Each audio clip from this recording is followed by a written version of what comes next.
Option ना बनाएं। Exercise वो चीज़ नहीं है जहाँ पे आपको तकलीफ हो गई अब आप एक्सरसाइज कर रहे हैं, सिर्फ उतना नहीं है, पहले से एक्सरसाइज बहुत ज़्यादा Surgery इंपॉर्टेंट है। is not a cosmetic surgery.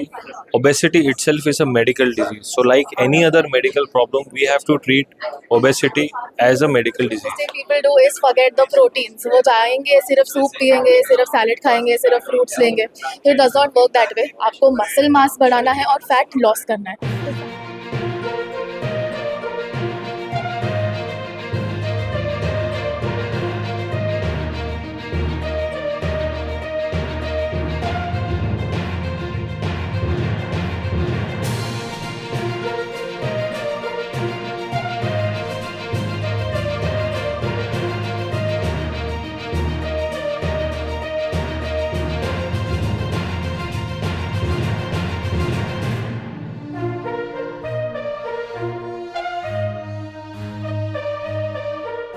नमस्कार, आप देख रहे हैं आपका शहर, मैं हूं ओपी सिंह। पोकरण हॉस्पिटल ने मोटापे को लेकर एक अच्छा इनिशिएटिव किया है, एक सेंटर स्थापित किया अलग से, जिसमें 5 डॉक्टर हैं। डॉक्टर सुशील कुमार उसको हेड कर रहे हैं। उनमें से जो कुछ डॉक्टर्स हैं, उनका क्या कहना है, उनका क्या सजेशन है, आइए हम जानते हैं। पोकरण हॉस्पिटल ने इनिशिएटिव लिया है और बायोट्रिक सर्जरी का एक अलग सेंटर किया गया, ओपन किया है। डॉक्टर राजू मानिक हमारे साथ में है। Sir, I want to ask one question. Bariatric surgery is ऑफनली misunderstood. It's only a cosmetic surgery, and who actually needs metabolic or bariatric surgery, and how can it improve serious conditions like diabetes and hypertension? The good question. सबसे पहली चीज, bariatric surgery is not a cosmetic surgery. Obesity itself is a medical disease. So like any other medical problem, we have to treat obesity as a medical disease. So obesity के लिए हम दवाइयाँ दे सकते हैं, हम सर्जरी कर सकते हैं, डाइट, एक्सरसाइज, बिहेवियर थेरेपी दे सकते हैं। ये सब कुछ डिपेंड करेगा पेशेंट के प्रोफाइल के ऊपर। सो अगर किसी पेशेंट का BMI 35 से ऊपर है तो डेफिनेटली ऐसे पेशेंट्स में सर्जरी रिकमेंडेड है।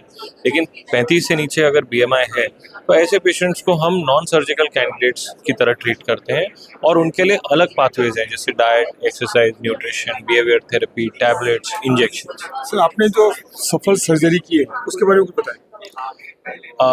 सो बेरियाट्रिक सर्जरी एक फास्ट ट्रैक सर्जरी है। यूजुअली हमारे पेशेंट्स एक रात पहले एडमिट होते हैं, अगले दिन सुबह उनकी सर्जरी होती है। सर्जरी के 2 घंटे बाद हम उनको बैठा करते हैं, वॉक कराते हैं।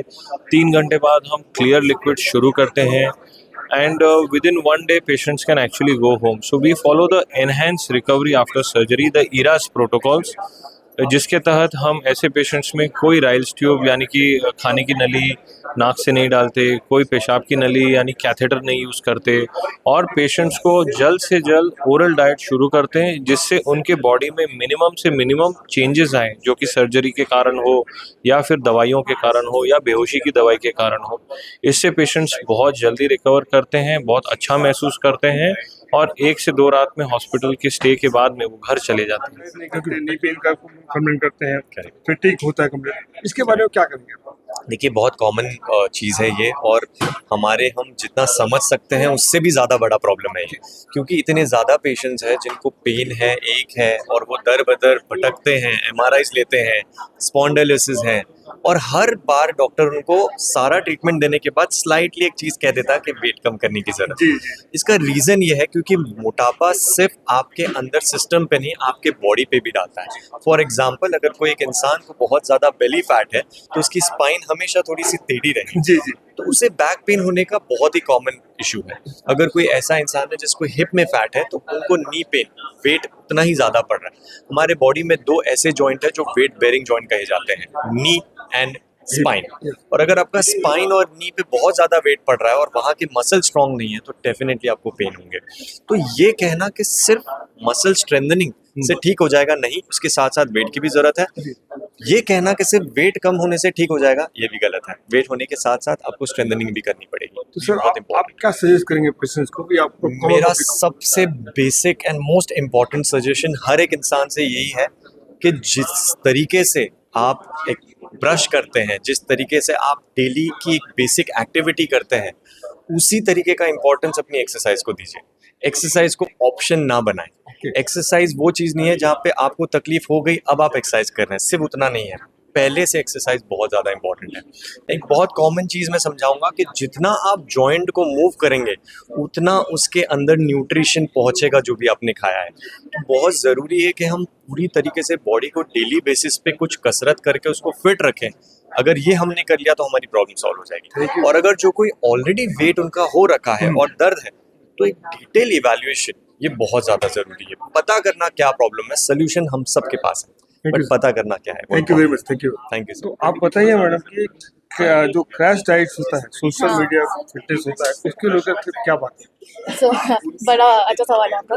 क्रैश डाइट्स बहुत है मार्केट में। आप ऐसे गूगल करेंगे तो निकल जाएगा कि कीटो डाइट है, 7 डे जनरल मोटर डाइट है, या फिर सूप डाइट है, सैलेड डाइट है, ओनली वेजिटेबल डाइट है। तो ये सब करके रिजल्ट्स बहुत क्विक मिलते हैं, बट वो रिजल्ट सस्टेनेबल नहीं है। मतलब वो रिजल्ट, मतलब अगर आपने 10 किलो भी वजन कम किया है, अगर आपने वो डाइट छोड़ दी तो आपका वो वजन फिर से जंप कर जाएगा। तो कौन से इंसान को कौन से टाइप की डाइट देनी है, उसके लिए क्या सही है, उसके लिए एक डाइटिशियन और न्यूट्रिशनिस्ट के पास आना ज़रूरी है।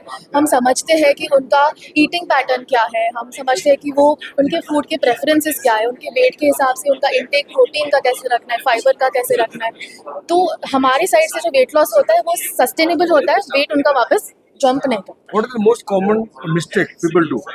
The most common mistake people do is forget the proteins. वो जाएंगे, सिर्फ सूप पिएंगे, सिर्फ सैलेड खाएंगे, सिर्फ फ्रूट्स लेंगे। तो it does not work that way. आपको मसल मास बढ़ाना है और फैट लॉस करना है। तो फैट लॉस करने के लिए आपका मसल मास इंक्रीज होना चाहिए, जिसके लिए protein requirement is very crucial and fibre का intake has to be very optimal. तो लोग वो मिस्टेक करते हैं। Thank you. देखा, मोटापा एक मुसीबत है जिसका इलाज शुरुआत से ही हमको अपने बॉडी पे ध्यान देकर करना है।